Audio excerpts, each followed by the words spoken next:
So did you know that Procurement Express has a newsletter? You can get it at procurementexpress.com/newsletter. And we've picked up a new habit. We're picking out some interesting finance articles from the web, specifically focusing on waste, fraud, and abuse, as it happens to be cool at the moment. And I've got my business partner here, Richard, to talk about some of the stories you can read about in our newsletter this week, so you don't have to. Hey, Rich, how are you? Hey, I'm really well, thank you. Just back from a trip to the US, and that was interesting. And looking forward to talking about this week's stories.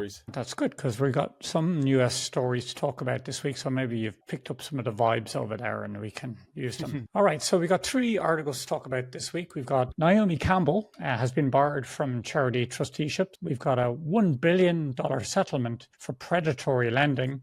And then we've got NYC's out of control spending highlights and need for oversight. So let's start with Naomi, because we can. Yeah. Supermodel Naomi Campbell is barred from charity trusteeship in England and Wales for 5 years due to financial mismanagement of her charity, Fashion for Relief, where only 8.5% of the 2016 funds went to charitable grants. I guess this is coming up this week because the court case came up this week at the end of February. Shows how long it takes to prosecute these things. What's your take on this, Rich? So there was 4.8 million raised by the charity, and the charity only gave out 389,000 in spend. What this seems to be is that the trustees of the charity were very lax about making any records about what they spent things on. They spent things on lots and lots of first-class travel. So they're spending more money than they're actually giving out just on trying to raise more money. So it seems like complete financial mismanagement, basically. The take I make on this is what it does is it tars all charities with the same brush. And it means that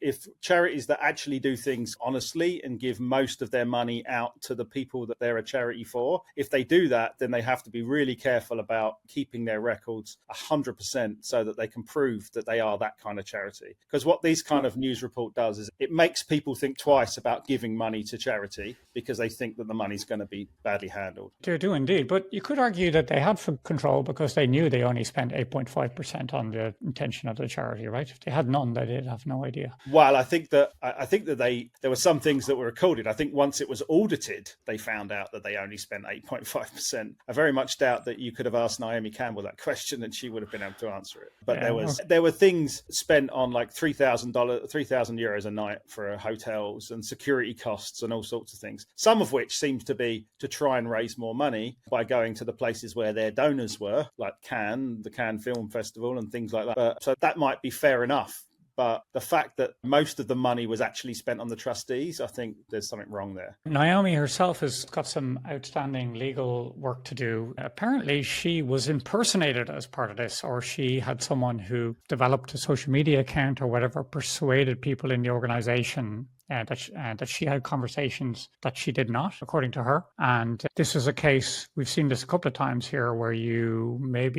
can ring up over the phone, say, hey, it's the boss, I need something paid, and someone gets bamboozled, or they don't have an audit trail, or don't have logins, they don't have 2FA. Some procurement platforms will give you, and that's how it happened as well. But let's leave Naomi to battle that one in the courts. Let's not get involved with it ourselves. Second one we've got here is $1 billion settlement for predatory lending. This was a Houston-based private equity firm called Yellowstone Capital, which was exploiting small businesses by disguising high-interest loans as merchant cash advances, impacting over 18,000 firms nationwide. So let's start with what are merchant cash advances and go from there, I guess. Yeah, my take on it from reading the news article was it's some kind of invoice discounting. It seemed to be, I don't know exactly what merchant cash advances are, but the way I read it was that it was where you've got a certain amount of money coming in through card services as a business,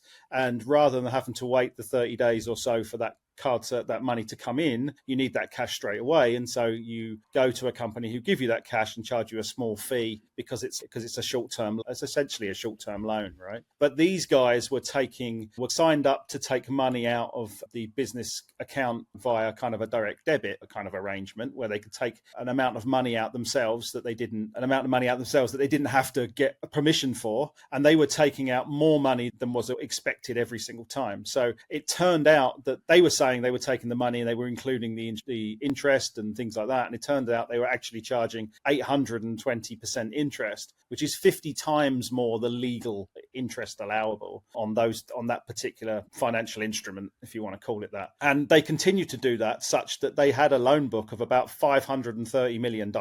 So there was one company that was a bakery in New York, got shut down because they were spending $2,000 a day on just that loan that they had. So it's like a payday loan lender, basically, which has happened in the UK, for instance, where payday loans were massive for a while, but then the government shut them down because those guys were making far too much money at 1,000% interest or whatever. They're effectively using as working capital for the business, and if they'd shortened their working capital cycle, cash cycle, I guess, they mightn't have needed it at all. Yeah, but it's not their fault. There was verbiage used that shouldn't have been used. They gave all the impressions of a rather cheap form of financing, and they just did a switcheroo in the terms and conditions. Seems that way. One of the interesting things for me was that the people who uncovered the fraud and is getting everybody their money back, or at least writing off the loans, was something called the Bureau of Consumer Frauds and Protection. And I thought, hold on, I've heard of that. I heard of that in the news when I was in the States. But actually, because I'd heard of it, because I thought that Elon Musk was trying to close it down with Doge, but actually he's closing down the Consumer Financial Protection Bureau, which is a slightly different name, but I think is a different agency. I think the one that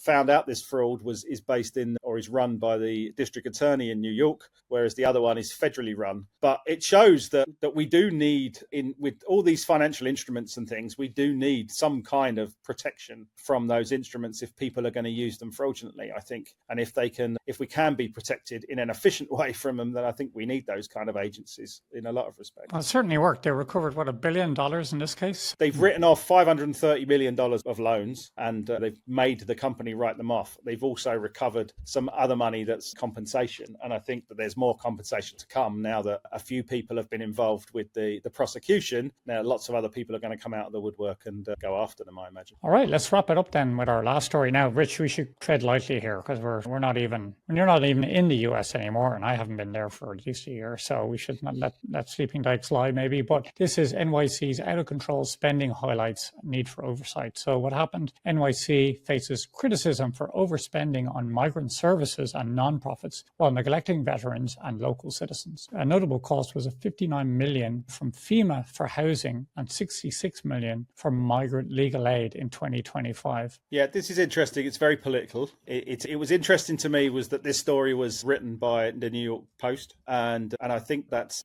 a left-leaning paper and not a right one, although it was written in a right way. So they were saying that they felt like they needed a Doge themselves, and that the guy who was the kind of comptroller general, I think they called him, was essentially asleep at the wheel because he had political aspirations. And so what they've done is they've said, where is the money being wasted? Who's the biggest target? For a lot of people at the moment, it's immigrants in general. We've wasted money with those guys when we should be spending money on our own people. And it's always a difficult argument one way or the other, right? You're either a humanitarian or you think that home should come first. And I don't think there's always a winnable argument there, but that's basically what they're saying. Home should come first, and we shouldn't be spending money on immigrants. They should be doing things for themselves, and we shouldn't be spending as much. We shouldn't make sure that our own are looked after first. It depends which podcast you listen to. I listen to one side saying we should be humanitarian, obviously, and look after people and be caring, and I think that's right. And then I listen to another one saying there's a budget deficit and we're going to bankrupt the country, and I say, yeah, that's right. And I'm caught. When I'm listening to the one guy, I'm saying, yeah, you're dead right. And when I'm listening to the other side, I'm like, that's also correct. So What do you do? I think a big problem for the US in general at the moment is that there's no one really in the middle. They're either to the right or the left. And so there's no middle ground yet. Hopefully there will be in the future. Yeah, God bless them all. That's all I'm going to say. And good luck with that. Rich, thanks for catching up on this week's features in our newsletter. So the newsletter we're working hard on, we bring interesting topics like this. We also have recent podcasts that have come out this week. In particular, I had a really good one with Knowles from Apini. He's a fractional CFO that also specializes in the mining industry, specifically junior mining. We've actually completed a report with Philip